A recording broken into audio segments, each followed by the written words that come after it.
concept of equality, which is supposed to mean equal access to justice, equal access to liberty, equal access to pursue happiness, to pursue private property. And what do they say? We're all equal. We're not unique individual human beings.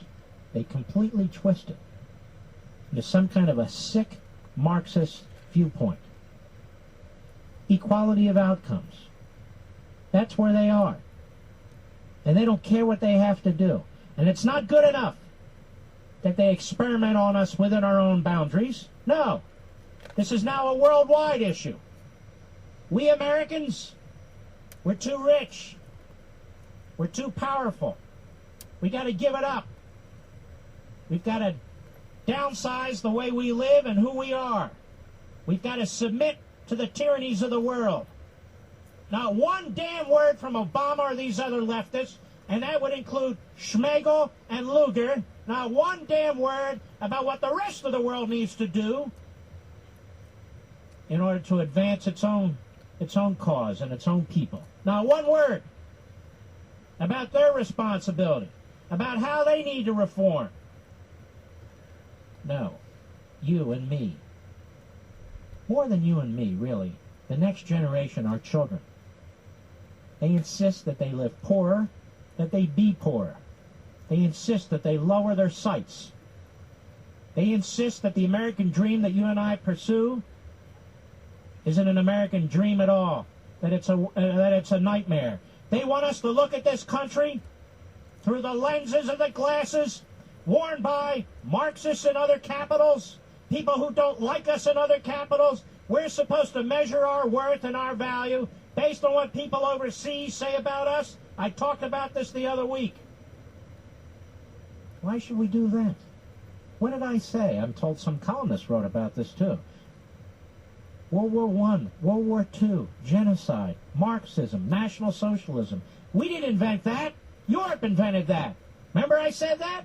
So why would we in the world? Why in the world would we follow those who did that? That's not our history. That's not our founding. Our founding was on God-given natural rights. Liberty.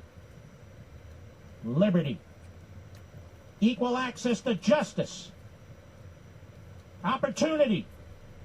The pursuit of happiness. Limited government. Not unlimited bureaucracy. That's our history. It may be different from other countries, but that's a good thing. Now, are we going to learn from history? Are we going to learn from man's experience? Are we going over the cliff? I said it the other day, and I'll say it again. Barack Obama, I don't know that he can change a light bulb. So how is he qualified to change the world? This is stunning.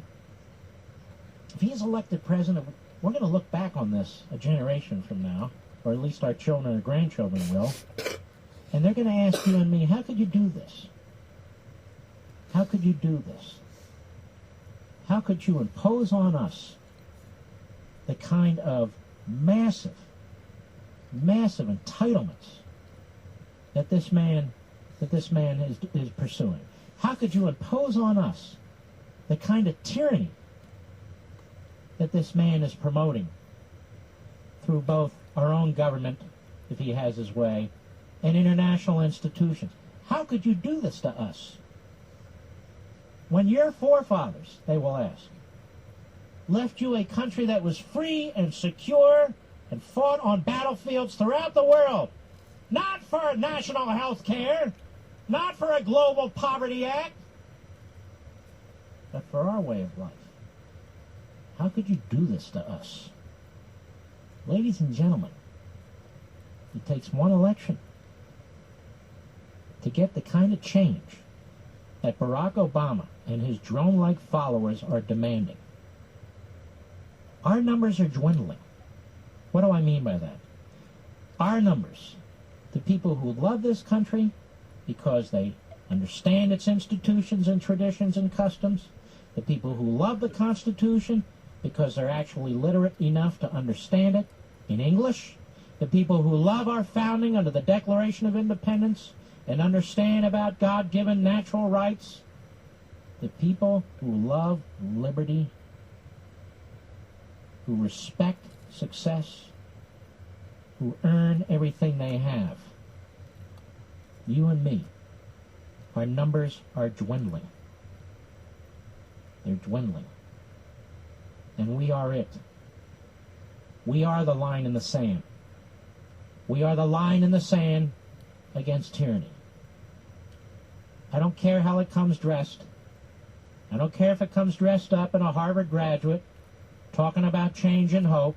I don't care if it comes dressed up as 5 lawyers in black robes who are Supreme Court justices. I don't care how it comes dressed up, but I know what it is.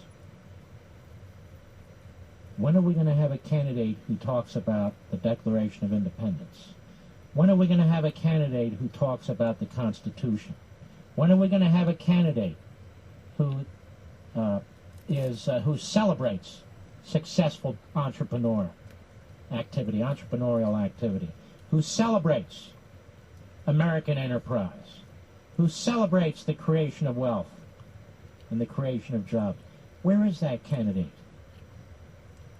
Why all the candidates who attack one aspect of this nation or the other? Because they obviously believe that that's what you want to hear. I've had my full of it. We'll be right back. Mark Levine.